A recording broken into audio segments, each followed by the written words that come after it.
Now it's time for the last word.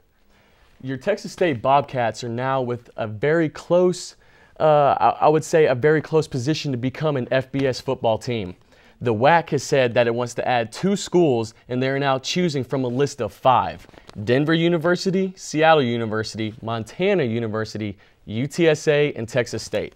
According to sources, the WAC officials are looking to come visit the Texas State campus sometime within the next 30 days, and the students are calling for it to be during the homecoming game. Texas State and UTSA are rumored to be favorites at this point, so make sure to go out and support all your Bobcats so we can make a great impression. But now I want to say a little bit of something about Greg McElroy, the quarterback for the Alabama Roll Tide. Since when did this kid become such a great quarterback? Just because he is undefeated as a starter doesn't mean that he is good, and just because he hasn't lost a game since getting the nod as a signal caller in high school doesn't mean that he should be mentioned with the likes of Andrew Luck or Jake Locker or even Ryan Mallett. He played at South Lake Carroll, a Texas high school football dynasty. I'm not dogging the guy because obviously he's good enough to be a D1 quarterback, but I think that most people could line up behind center with the Alabama team and win. That team has incredible talent. Did you know that last year when McElroy led Alabama to a national championship, he ranked outside the top 50 in touchdown passes, completions, and yards? I understand that you can't argue with success because success is everything. I guess I just want to say that his winning ways won't get him into the NFL.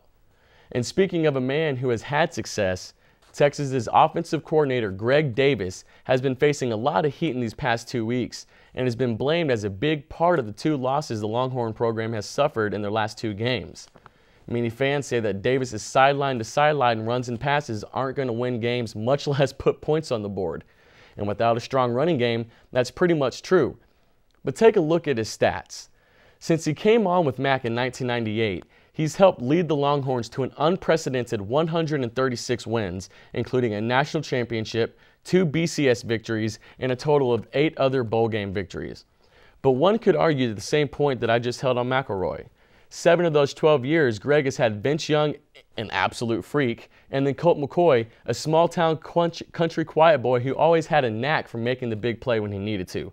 But to all those Texas fans out there, I say have a little patience. Texas went 10-3 in both Vince's and Colt's first year at the helm, so give new quarterback Garrett Gilbert a little bit of time. I think in 2 years, Texas is going to be back in the mix for the national championship game. Well, I would like to thank Bill Shoney for stopping by, and for the rest of the Texas Nation cast, I'm Grant Levinson. We'll see you next time.